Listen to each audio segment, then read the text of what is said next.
Hola a todos, yo soy Bridget, soy de los Estados Unidos, me encantan los idiomas y ahora me estoy enfocando en el español. Hi everyone, I'm Bridget, I'm from the US. I love learning languages and right now I'm focusing on Spanish. And in this video, I am going to continue working my way through this textbook that I bought. I'll put a link to it in the video description if you're interested. A couple videos ago, I did chapter 1, which focused on ser and estar in the present tense. But chapter 2, what I'm going to be doing today is ser and estar in the preterite and imperfect tenses, which I think is going to be very, very, very useful because I have a lot of trouble figuring out which tense to choose. In the past tense, like when I'm trying to tell a story in Spanish, I am just butchering it. So I'm going to be going through this. I'll be doing some of the exercises and I'll put that up on screen, and let's just jump right in. So starting with the preterite tense, the preterite describes an action that is completed in the past. It's used to express the following: an action completed in the past, an action with a definite end,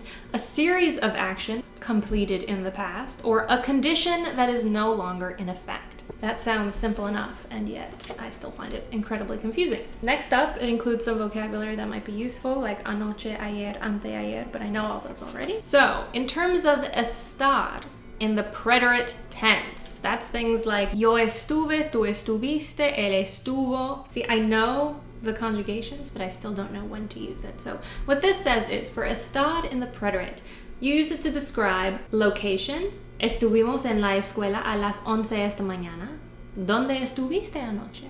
Health. ¿Cómo estuviste tú esta mañana? So I guess whatever the health condition, it's in the past and it is no longer active now. Changing mood or condition. ¿Estuviste de mal humor ayer? So, were you in a bad mood yesterday? You're not now, but were you yesterday? So that's estar in the preterite. Next, we move on to ser in the preterite. Conjugated, yo fui, tú fuiste, él fue, nosotros fuimos. Again, I recognize the conjugation. The uses would be profession. So, Antonio fue médico de nuestro pueblo. Fui cantante hace mucho tiempo. Okay, so there's a definitive end. Antonio fue médico, but not anymore. Fui cantante hace mucho tiempo, but not anymore. Also, identification. Fue un buen hombre. He was a good man, but not anymore. Let's try the first exercise. Complete the following sentences with the correct preterite form of ser or estar. So, ella es profesora hoy, pero antes, the heck is that word? Azafata? Stewardess. Oh my god. Azafata.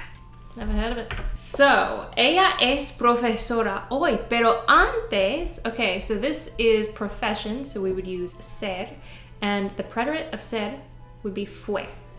Yo blank gerente por 2 años. Wow, another word I don't recognize. Gerente. Manager. Gerente. Yo blank gerente por 2 años. So this again would be profession, so that would be ser. So yo fui. Nosotros blank muy contentos ayer porque nos ganamos la lotería. So I would think that's like a changing mood or condition. Nosotros estuvimos. ¿Por qué blank Manuel en la cárcel sin decirnos nada? Location, estuvo.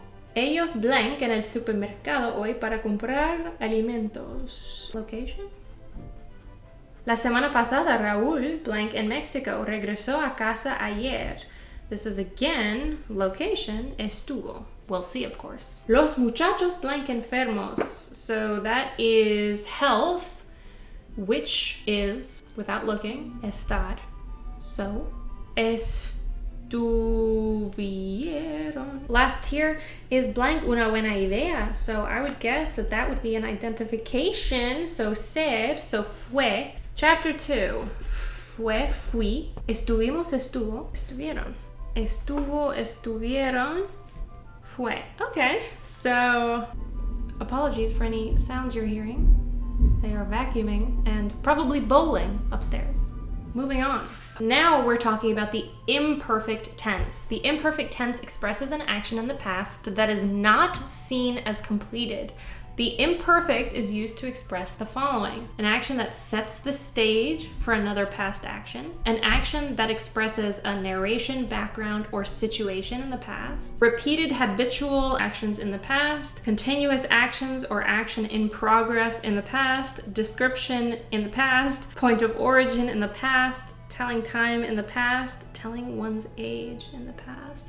So you can see how now we're entering this weird, confusing stage, because what does any of that even mean? So, estar in the imperfect, conjugations like yo estaba, tú estabas, nosotros estábamos. Here are some uses. Location, again, los enamorados estaban a la sombra de un árbol. The lovers were in the shade of a tree. ¿Dónde estaban ustedes anoche? Where were you last night? Looking back, we saw ¿Dónde estuviste anoche? Now we're looking at ¿Dónde estabas anoche? Both mean where were you last night? So why is one preterite and the other imperfect? What is the inherent difference between where were you last night and where were you last night? Don't know. Next, health. El hombre estaba cansado, pero siguió con su trabajo. The man was tired, but he continued with his work. Changing mood or condition. ¿Por qué estaba triste la mujer? Why was the woman upset? So why are we using imperfect here? Is it because it's a background situation in the past? The woman, like, does it imply that she's still sad? Personal opinion about food or appearance. La comida estaba buena, el pescado estaba delicioso, las mujeres estaban bonitas. Again, I understand how to conjugate the verb. The question is, why are we conjugating it like that? What is the full context that would imply that I should be using the imperfect in this situation? Like, la comida estaba buena, the meal was good. But what if I said, anoche la comida estuvo buena? Is that fine to say? Pero cuando era niña, la comida en mi casa estaba buenísima. Is that also fine to say? Ser in the imperfect. This is conjugations like yo era cuando era niña. Tú eras, nosotros éramos, ellas eran. So it's used for description in the past. La casa era blanca. Nuestro vecino era viejo, pero tenía el pelo negro. Point of origin in the past. El hombre era de Perú. Sus amigos eran de Chile. Telling time in the past. Eran las 5 y Federico iba a la tienda por última vez. Eran las 3 menos 10 de la tarde cuando el profesor llegó. So in this situation, I understand that eran las 5 is setting the stage for a different action, so I can understand why we would use imperfect there. Identification in the past. Era un buen hombre. But if you remember, we also saw fue un buen hombre. So what are we implying between fue un buen hombre and era un buen hombre? What is being communicated? Okay, this might explain. You can use both the preterite and imperfect tenses in expressing relationships and in impersonal expressions. So for example, fuimos buenos amigos and éramos buenos amigos both mean we were good friends. In this example, the English translations are the same, but when you use the preterite in Spanish, fuimos, it means that the action is completed. The friendship is over. So if any native Spanish speakers are watching, is this correct? If I have a friend that I am friends with today, but I'm telling a story about how when we were friends when we were little, because we were neighbors, because the friendship has continued, I would say, éramos buenas amigas. Éramos buenas amigas. Cuando era niña, yo tenía una amiga y éramos siempre buenas amigas. So when I say that, am I implying that right now, in the present day, we're still friends? Even though I'm telling a story about something in the past? Should I have said instead, fuimos buenas amigas?